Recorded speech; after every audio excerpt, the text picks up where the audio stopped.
Bismillahirrahmanirrahim. Assalamualaikum warahmatullahi wabarakatuh.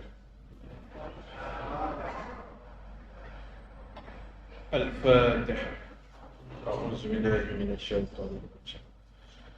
Bismillahirrahmanirrahim. Alhamdulillahi rabbil alamin. Ar-Rahmanir Rahim. Maliki yaumiddin. Iyyaka na'budu wa iyyaka nasta'in. Ihdinas siratal mustaqim. Siratal ladzina an'amta 'alaihim ghairil maghdubi 'alaihim waladdallin.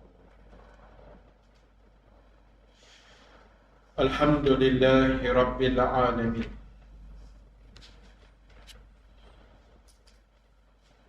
Allazi arsala rasulahu bil huda wa dinil haqq liyuzhirahu 'ala ad-din kullihi walau karihal kafir. Ashhadu an la ilaha illallah wahdahu la syarika lah wa ashhadu anna Muhammadan abduhu wa rasuluh.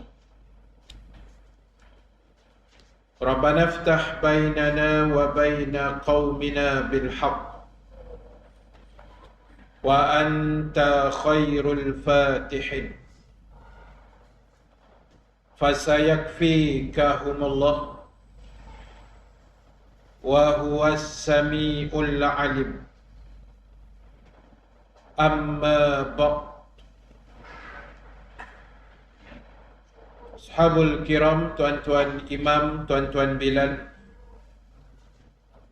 pengerusi dan seluruh ahli jawatan kuasa masjid,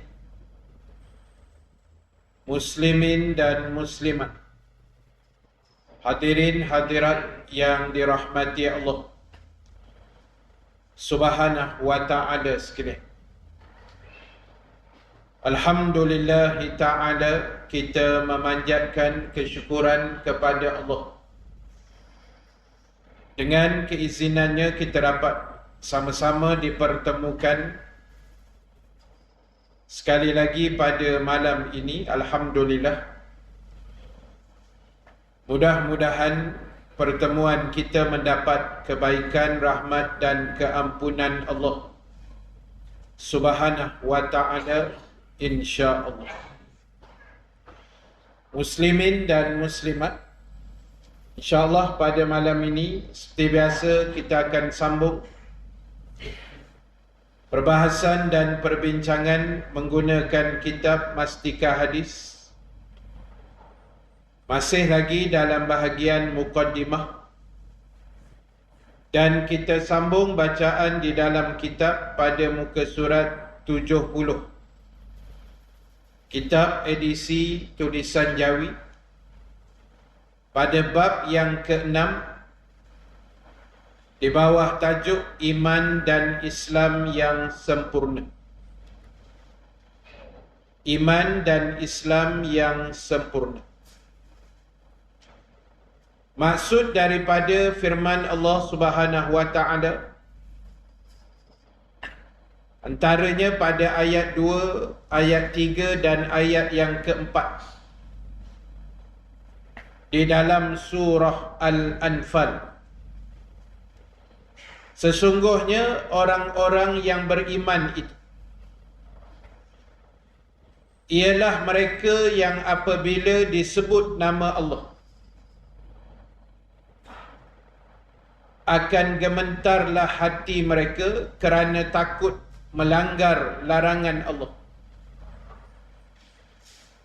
Dan apabila dibacakan kepada mereka ayat-ayatnya, yakni ayat-ayat Allah, menjadikan iman mereka bertambah. Dan kepada Tuhan mereka lah jua mereka berserah ataupun bertawakal. Mereka juga golongan yang mendirikan solat dan mereka akan menginfakkan sebahagian daripada apa yang kami kurniakan kepada mereka. Dan merekalah orang-orang yang beriman dengan sebenar-benarnya dan dengan sesempurnanya. Tuan-tuan, ibu-ibu sekalian, malam ni kita nak tengok satu lagi tajuk, iman dan Islam yang sempurna. Di mana kalau kita lihat dalam kehidupan manusia, setiap orang pasti dia nak yang paling sempurna. Kalau dia nak bina keluarga, dia nak bina keluarga yang sempurna, lengkap. Kalau kita nak buat rumah, kita nak rumah yang lengkap, sempurna. Kita nak beli kenderaan, kita nak kenderaan itu lengkap, sempurna, elok. Jadi dalam soal dunia, itulah perangai manusia. Dia nak sesempurna yang mungkin. Dan begitulah sikap yang wajib kita ada apabila kita memilih Islam dan iman dalam kehidupan kita. Kita nak kalau boleh iman kita sempurna, Islam yang kita anuti ini juga berada dalam tahap yang paling sempurna, yang paling terbaik. Sebab itulah dalam ayat 2, 3 dan 4 tadi, Allah Subhanahu wa ta'ala mengingatkan kita sifat orang-orang yang beriman. Yang pertama, bila dibacakan ayat-ayat Allah, hati mereka rasa gerun dan gemetar. Bila dia mendengar ayat Allah, melihat kekuasaan Allah, iman mereka juga boleh bertambah. Umpamanya kita melihat peristiwa gempa bumi yang berlaku di Turki dan sempadan Syria pada minggu yang lepas. Bila kita lihat benda-benda macam ni, sepatutnya boleh menambahkan iman. Boleh menambahkan lagi takwa kita kepada Allah. Boleh menjadikan diri kita lebih dekat lagi kepada Dia. Bila kita tengok dalam masa beberapa saat berlaku gegaran 7.8 pada skala Richter, dan juga selang beberapa ketika selepas itu gempa susulan, maka ia meranapkan segala yang ada di atas ni. Rumah, pejabat, kedai, banyak yang runtuh. Dan di sini kita boleh nampak manusia ni tak boleh berbuat apa-apa. Walaupun mungkin pada setengah manusia Allah bagi kelebihan. Contohlah, ada riwayat yang menyebut suatu hari Saidina Umar bin Al-Khattab berjalan. Tiba-tiba berlaku gempa. Terpanggil gempa bumi. Lalu Saidina Umar menepuk bumi itu. Dengan Saidina Umar berkata, "Wahai bumi, diam kamu." Dan dengan izin Allah, gempa itu berhenti, tuan-tuan. Itu Saidina Umar. Kalau kita buat, lagi terbelah bumi itu. Kita masuk dalam, tuan-tuan. Bumi kata, "Engkau siapa nak arah-arah aku kan?" Semayang pun tak datang kata dia. Kuliah pun tak mau dengar. Lepas tu nak perintah aku suruh berhenti. Contoh gitulah. Jadi sebab itu, bila kita tengok gempa ke pemandangan yang indah, apa juga yang mendatangkan kehebatan ciptaan Allah, sepatutnya dia boleh mendekatkan kita kepada Allah. dalam peristiwa Isra' dan Mi'raj yang kita raikan bulan Rejab di hujung ini, kita lihat bagaimana Allah menunjukkan kehebatan kekuasaan dia. Allah boleh buat perjalanan yang jauh dia jadi singkat. Kalau kita kira logik, memang tak logik pun. Tak. Masjidil Haram ke Masjidil Aqsa, kalau ikut kata Abu Jahal lah, riwayat Abu Jahal, dia kata pergi sebulan, balik sebulan naik unta. Tiba-tiba Nabi boleh settle setengah malam gitu je, sebahagian malam saja. Pasal apa? Allah yang pegang masa. Allah yang pegang masa. Tuan-tuan pegang ayat tu. Masa ni dia yang pegang. Dia boleh panjang, dia boleh pendekkan. Jarak yang jauh dia boleh dekatkan. Sebab dia yang pegang semua tu. Sebab itu dari segi sunnah lah, kalau kita belajar, kalau musafir ni sunat kita musafir malam. Sebab ada hadis yang pernah Nabi sebut, di waktu malam Allah melipat bumi ini. Bumi bulat. Bila malam Allah lipat. Dia macam apa balik kan? Tuan-tuan biasa makan apa balik kan? Apa balik tu bulat lah. Lepas tu bila siap, dia lipat tangkup gitu lah. Malam saja kata Nabi, Allah lipat bumi. Maksud dia, kita akan rasa kalau musafir malam ni tahu-tahu dah sampai. Sebab apa tuan-tuan? Sebab kita tidur. Cuba kalau musafir siang, tengok pokok, tengok rumah orang, singgah kedai cendol, segala ada lah. Tu yang lambat sampai Alostar.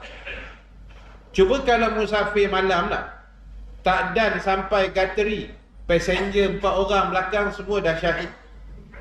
Tinggal driver terkebil-kebil seorang kan.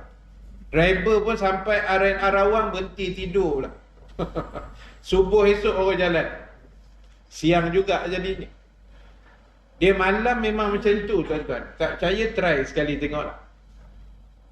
Lepas itu kami naik kereta api laju itu hari kan, di Jeddah pergi Madinah ni, naik malam. Memang rasa sekejap sampai. Pukul 6 tolak, 7.30 sampai. Sejam setengah je.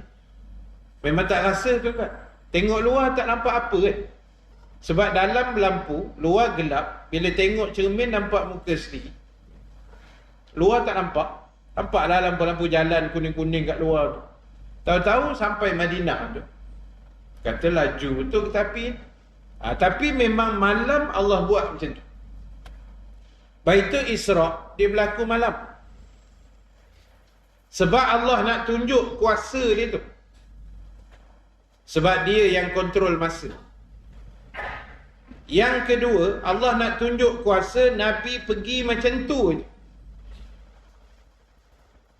Ibaratlah kalau berjubah berserban, macam tu je. Dia tak ada bekalan oksigen, tong gas ke apa, tak ada. Dia macam tu je. Jangan tanya macam mana Nabi bernafas melepasi 7 petala langit. Itu bukan kerja kita. Itu Allah punya kerja. Sebab itu Isra' ni banyak benda kita kaji. Kita akan rasa Allah tu memang Tuhan yang sangat berkuasa. Banyak kebesaran yang Allah tunjuk dalam peristiwa Isra' dan Mi'raj. Jadi sebab itulah dia kata dalam ayat surah Al-Anfal tadi, orang beriman bila dibaca ayat Allah ataupun diceritakan tentang kekuasaan Allah, dia akan rasa gerun. Iman dia bertambah. Jadi tuan-tuan, kita kena buat benda yang boleh menambah iman kita. Jangan buat benda yang boleh merosakkan iman. Tapi kita kena buat benda yang menambah iman, yang boleh upgrade tahap iman kita ke arah yang lebih baik. Kita tak payah cerita jauh lah tuan-tuan. Kita baru je selesai solat jenazah tadi, sahabat rohiyah kita. Itu juga, kalau orang memandang dengan penuh keimanan, dia akan rasa itu isyarat kematian yang Allah bagi pada kita. Giliran dia sampai, giliran kita belum, tapi kita sedang memegang nombor giliran itu. Macam kita pergi bank lah, macam selalu saya sebut, pergi bank ambil nombor kan, lepas tu tunggu nombor kena panggil. Sekarang ni tiket nombor tu dah pegang, tunggu malaikat panggil. Ibarat macam itulah. Jadi bila kita tengok tadi, ingat pesanan Abu Darda,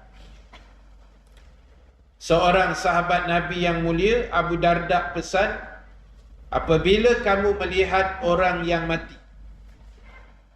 hendaklah kamu merasakan diri kamu sebahagian daripada mereka. Bila kita tengok keranda tadi, dalam tu ada jenazah sahabat kita. Cuba bayang kalau masa solat tadi kita dalam keranda. Itu maksud Abu Darda. Cuba bayang kita yang duduk dalam keranda tu, kita yang diusung dalam keranda itu, dan kita yang akan disimpan di dalam tanah sebentar nanti. Itu maksud Abu Darda. Bila tengok orang yang mati, kita kena merasakan diri kita sebahagian daripada mereka. Jadi tuan-tuan, ibu-ibu sekalian, ini sifat orang beriman. Lagi apa Allah sebut dalam ayat tadi? Mereka juga bertawakal kepada Allah. Orang beriman, mereka selalu menyerahkan urusan mereka kepada Allah. Sebab segala yang berlaku, segala yang terjadi adalah dengan izin Allah. Jadi agama ajar kita bismillahi tawakkaltu ala Allah, berserah pada Allah. Kalau tuan-tuan buka dalam kitab Riyadhus Salihin, dalam tu ada satu hadis yang diceritakan oleh Ummu Salamah radhiyallahu anha, Ummul Mukminin. Siapa dia Ummu Salamah ini?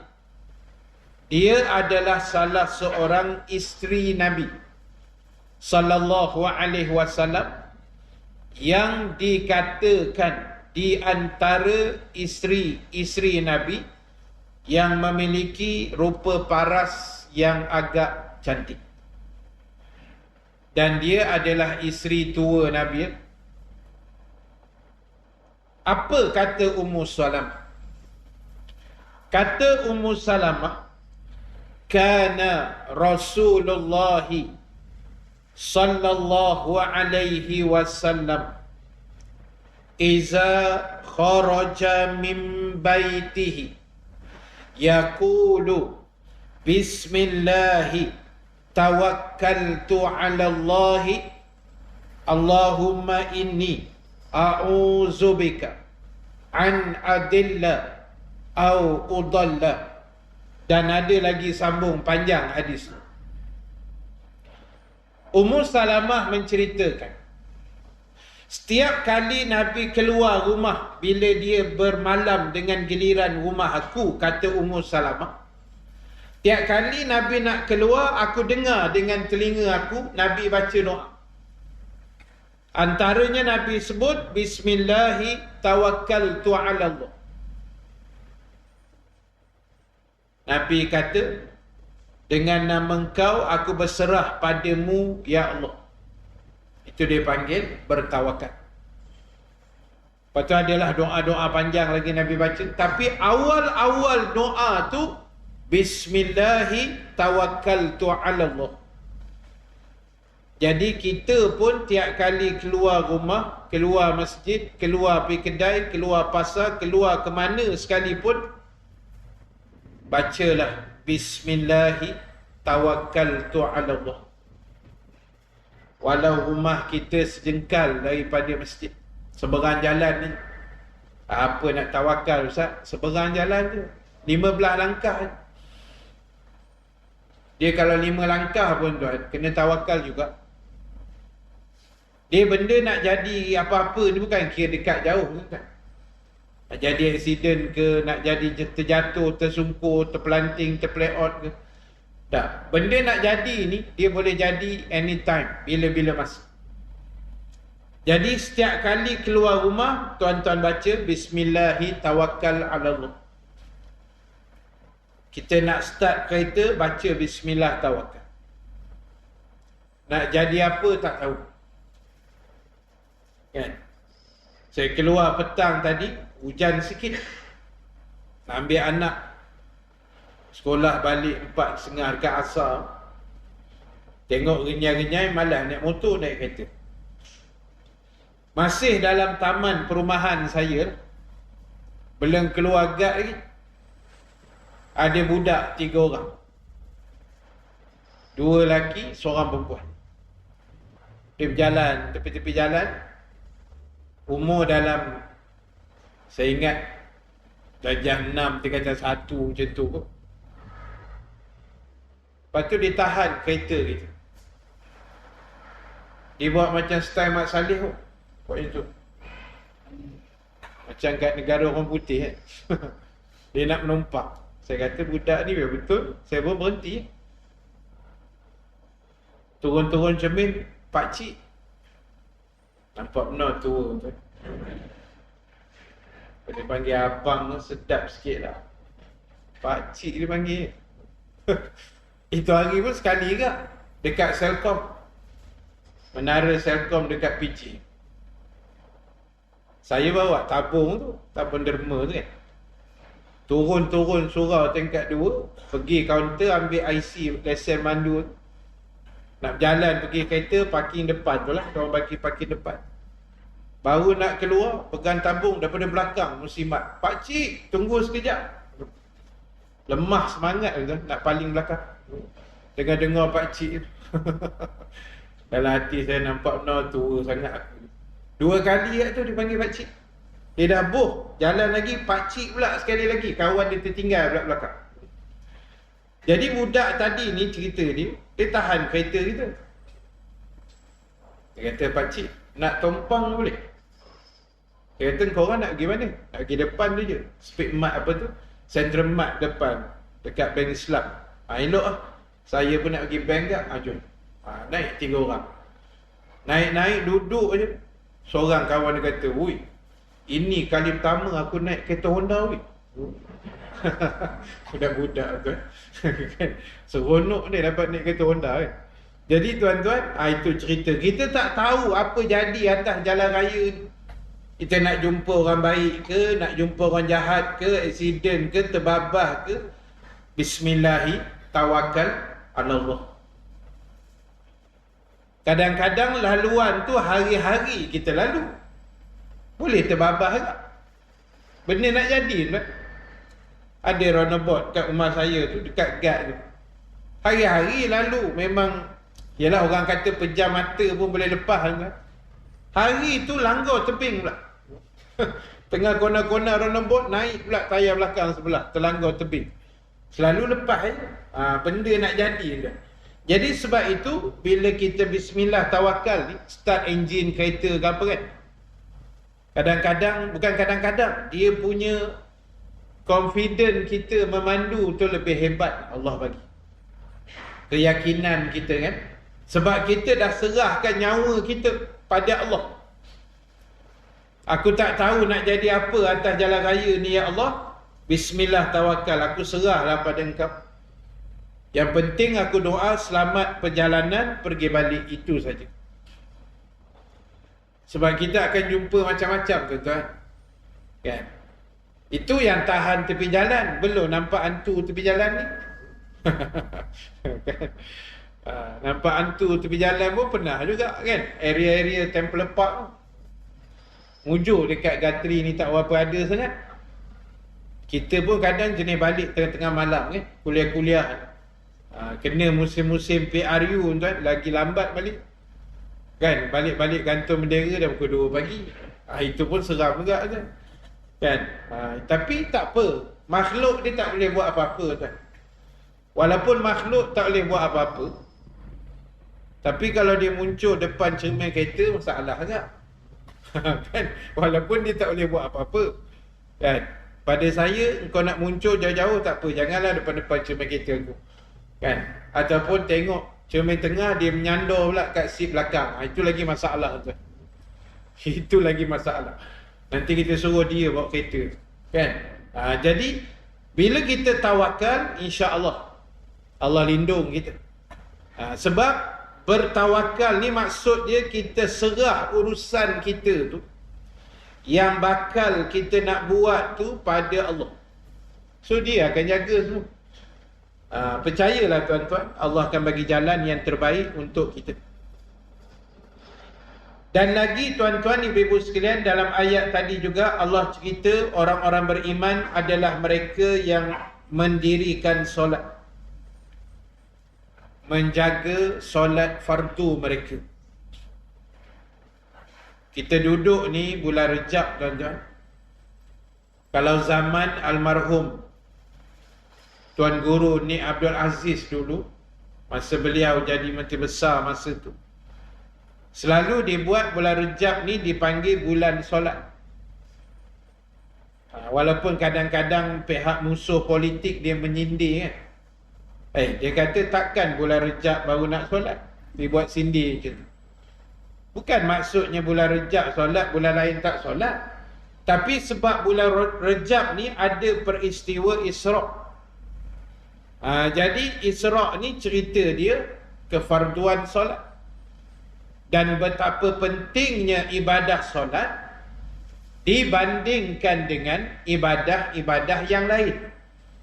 Sebab ibadah solat ni satu-satunya ibadah yang tiap-tiap orang mesti buat sendiri. Walau sakit, walau demam, walau sihat, walau kaya, walau miskin, walau senang, walau susah, dia bermukim ke, musafir ke, dia kena buat sendiri. Ibadah lain kadang-kadang boleh tumpang orang lain. Contoh, tuan-tuan mungkin lewat balik kerja, kan, telefon jiran, Ji, Haji pergi masjid tak maghrib ni? Pergi. Pinjam dulu RM10 Haji, nanti masuk dalam tabung, nanti balik kan malam sikit saya ganti. Boleh? Tumpang duit orang, minta sedekah, masuk dalam tabung masjid, nanti kita bayar balik. Boleh? Puasa, kan, walaupun ada perbincangan ulama, orang yang mati tinggal puasa, adakah waris wajib qada, ada bincang. Tapi ada pandangan kata boleh kalau waris nak qada, boleh ganti. Haji, ada nama dia badal haji.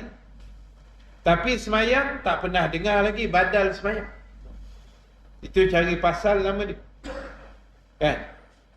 Penat macam mana, sendiri bangun, ambil air semayang, pergi semayang. Tak boleh minta tolong isteri. Tak boleh. Suami mesyuarat daripada pukul 12 sampai pukul 3 tak siap lagi. Kan, tengok waktu dah dekat asar ni, telefon bini, yang abang rasa tak sempat suruh ni, tolong semayangkan je. Bini dia kata abang dah nak mati ke? Kan? Tak kenapa abang ni? Tak boleh tuan-tuan, semayang sendiri. Kau mesyuarat penting dengan agung ke, dengan Perdana Menteri ke, kena semayang. Tak. Dia itu specialnya solat. Tak boleh diagih-agih pula orang lain tolong, tak ada. Semua kena buat sendiri. Jadi sebab itu Allah kaitkan solat ini dengan ciri orang yang beriman. Tak. Dengan orang-orang yang beriman, supaya orang beriman sentiasa menjaga solat-solat mereka, insya-Allah. Dan kemudian yang terakhir dalam ayat tadi, Allah sebut mereka juga menginfakkan atau membelanjakan harta-harta wang ringgit mereka ke atas jalan Allah. Jadi tuan-tuan, Islam ajar kita jangan bakhil, jangan kedekut, jangan berkira dengan wang ringgit yang ada. Sebabnya segala wang ringgit yang ada itu adalah pinjaman semata-mata. Allah nak tengok setakat mana kita boleh menguruskan harta yang Allah amanahkan pada kita. Itu yang sebenarnya. Sebab itu saya pernah tanya orang-orang yang rajin menderma. Dan mereka menderma ni bukan sikit-sikit, tuan-tuan. Kalau sekali masuk tabung surau masjid RM50, RM100, RM200 ni tak ada apa. Kita mungkin berat lah, saya lah, tuan-tuan mungkin tak ada apa. Kita kalau termasuk 100 ni mau demam seminggu gitu. Tak biasa. Tapi ada orang saya jumpa, dia senang-senang masuk duit dalam tabung. Ada satu masjid tu, tabung dia banyak. Tabung dia ada merata ceruk. Setiap pintu masuk ada 2-3 tabung. Tabung masjid, anak yatim, ibu tunggal, tabung pembangunan, tabung itu, tabung ini. Ada sahabat beritahu, ada seorang hamba Allah ni ustaz, kalau dia datang masjid kita ni, setiap tabung ustaz RM50. Dia artis lah. Jadi sebab tu kita ni jangan main kondem-kondem artis macam tu. Kita tak tahu apa kebajikan yang orang buat. Kita jangan tengok dia menyanyi melawak begitu je. Kebaikan tu kena tengok. Kan ada orang kondem kan. Dia kata kalau kita bersalam dengan artis ni jatuh kita punya iman. Kalau saya artis, saya pun kecil hati lah. Kalau lah, tapi bukan artis kan. Tapi kalau dengar orang cakap begitu, kita pun berasa hati tak? Apa hina sangat ke kita sampai kalau bersalam jatuh iman orang tu? Kan agak-agak buat statement. Jadi sahabat ni kata, dia kalau datang ustaz, RM50 setiap tabung. Kalau 20 tabung berapa tuan-tuan rasa? 1,000 tuan-tuan. Elok je start kereta balik tak ada pening-pening. Kita satu tabung RM50 dah menggeletar badan. Rasa ya Allah besok aku tak datang dah Masjid Nurul Amin. Silap pula terbubuh RM50 tadi. Kan? Jadi tuan-tuan, ada orang yang dia boleh macam tu. Dan saya pernah tanya, yang saya kata ada anak murid lain. Saya kata, macam mana Haji boleh sedekah duit habis macam tu tak ada masalah? Dia kata, bukan duit saya Ustaz. Saya tanya, duit siapa? Dia kata, Ustaz pun tak tahu. Duit Allah Ustaz. Saya kena ceramah. Dia kata, Ustaz tak tahu. Ini Allah punya Ustaz. Dia bagi kita pinjam. Dia nak tengok kita urus takbir macam mana. Jadi, bukan saya punya Ustaz. Jadi, bila bukan saya punya, senang nak bagi. Dia konsep minda kita ni, ini aku punya. Itu yang susah nak bagi. Tapi bila ini orang lain punya, senang nak bagi. Kita pinjam kereta kawan. Lepas tu datang pula jiran sebelah, lawa kereta je. Nak pakai ambil lah, kita kata. Sebab kereta orang, bukan kereta kita. Sedap kita tala kita kawan tu dekat jiran kan. Kita kata, Haji nak try test power, ambil lah kunci. Ni kunci, pergi lah. Nak lenjan kat mana, pergi. Pasal bukan kereta kita tuan-tuan. Cuba kalau kereta kita macam tak bagi, taubat tak bagi. Jadi konsep dia sama. Oh ni harta, duit, aset ni Allah punya ni. Allah bagi aku pinjam, dia nak tengok aku urus macam mana dah. Jadi senang nak infak. Dan kita dah sebut berulang-ulang kali tuan-tuan, kuasa infak ni bagi rakyat Malaysia saya tengok sangat-sangat luar biasa. Sangat luar biasa. Yang tuan-tuan tengok ada satu berada ni buat misi rakyat tu kan, yang saya cerita dulu. Dia di sini je, Puncak Alam. Jadi baru ni saya tengok kutipan untuk bantu seorang rakyat Malaysia kita dekat Mekah. Anak perempuan dia terjatuh kot macam mana, tiba-tiba macam koma macam tu lah. Lepas tu masuk hospital kat Saudi. Dia boleh discharge tapi dia kena bayar kos. Kos tu agak tinggi, 60 ke 70 ribu kos dia lah.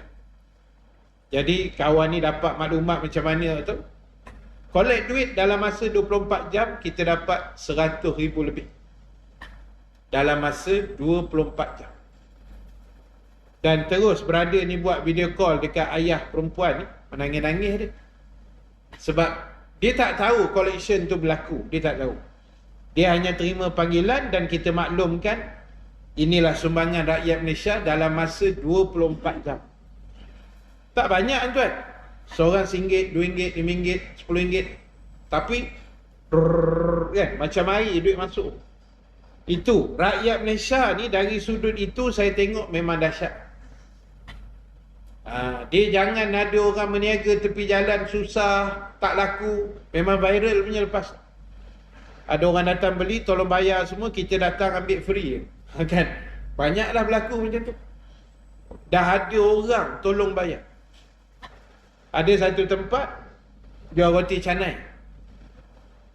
Kan, kalau makan situ free. Dia kata kalau ustaz makan sini, roti ustaz, roti telur, roti canai free, ada orang bayar ustaz.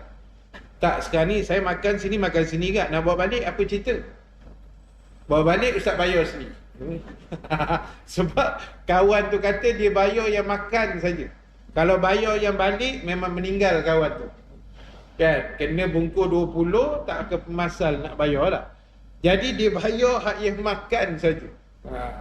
Bungkus ustaz bayar sini. Kan? Tapi okey lah, makan pun free kan. Jadi orang infak ni diam-diam. Saya tanya siapa, dia kata tak boleh beritahu ustaz, ustaz makan je kan. Azan.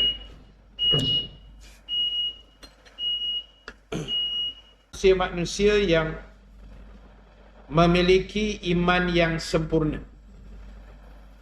memiliki iman yang terbaik, iman yang cantik, iman yang lengkap. Dan bukannya kita melaksanakan sesuatu secara berlebih kurang, tapi hendaklah kita buat apa juga yang diarah dan diperintahkan Allah dengan sesempurna yang mungkin, sedaya yang mungkin, semampu yang mungkin, insya-Allah. Baik, saya nak bacakan satu hadis sebagai penutup pada malam ini. Hadis yang pendek saja, hadis yang ke-14. An Anasin radhiyallahu anhu qala qala Rasulullah sallallahu alaihi wasallam la yu'minu ahadukum hatta akuna ahabba ilaihi min walidihi wa walidihi wan nasi ajma'in. Hadis sahih Imam Bukhari dan Imam Muslim. Daripada Anas bin Malik radhiyallahu anhu, katanya Rasulullah sallallahu alaihi wasallam telah bersabda, tidak sempurna iman seorang daripada kamu sehingga aku menjadi seorang yang dikasihi olehnya lebih dari ibu bapanya, anak pinaknya dan manusia seluruhnya.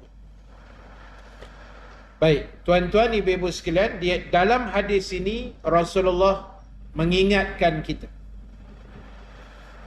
antara ciri kesempurnaan iman Yang paling sempurna apabila kita meletakkan kasih sayang dan juga kecintaan kita kepada Nabi sallallahu alaihi wasallam melebihi segala manusia yang ada dalam dunia ini. Melebihi kasihnya kita pada mak ayah kita, anak pinak kita dan manusia seluruhnya.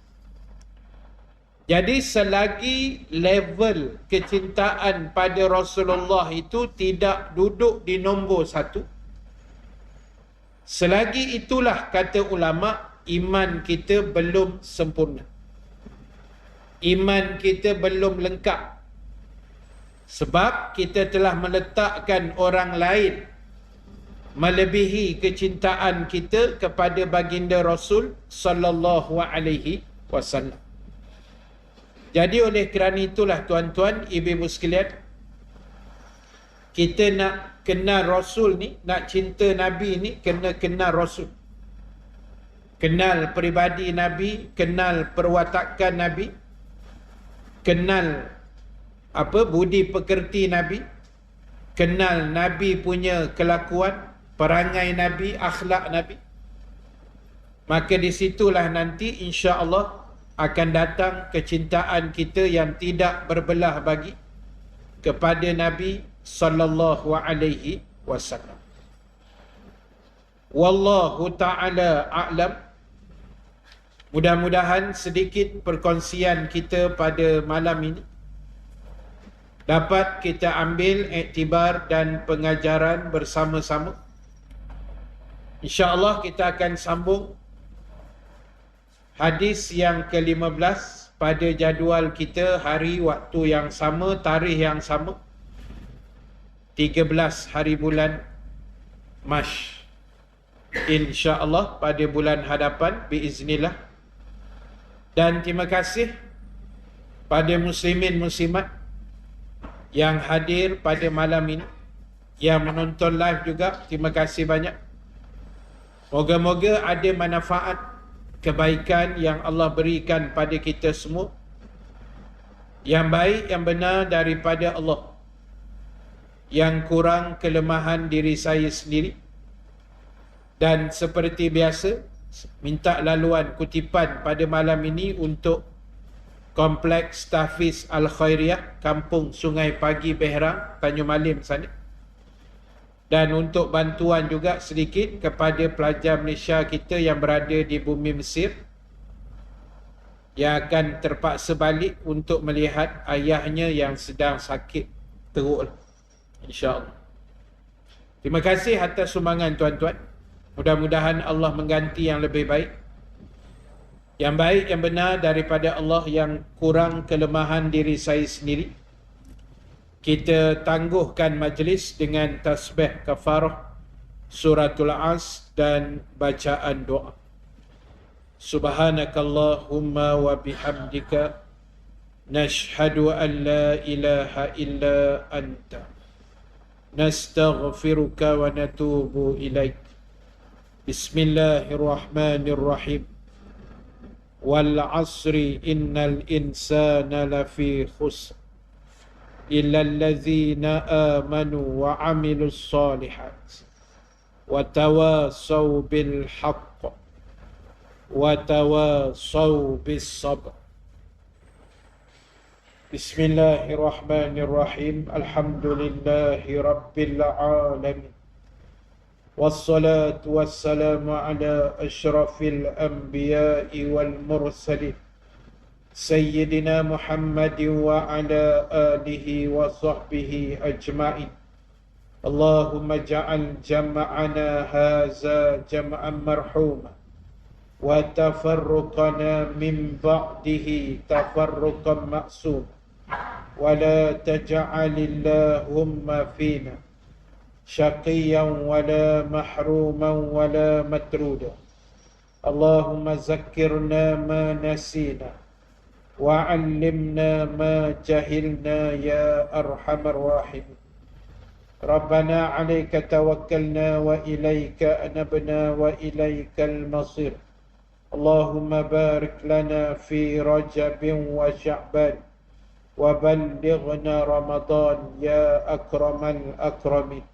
وصلى الله على سيدنا محمد وعلى آله وصحبه وبارك وسلم، والحمد لله رب العالمين. السلام عليكم ورحمة الله وبركاته.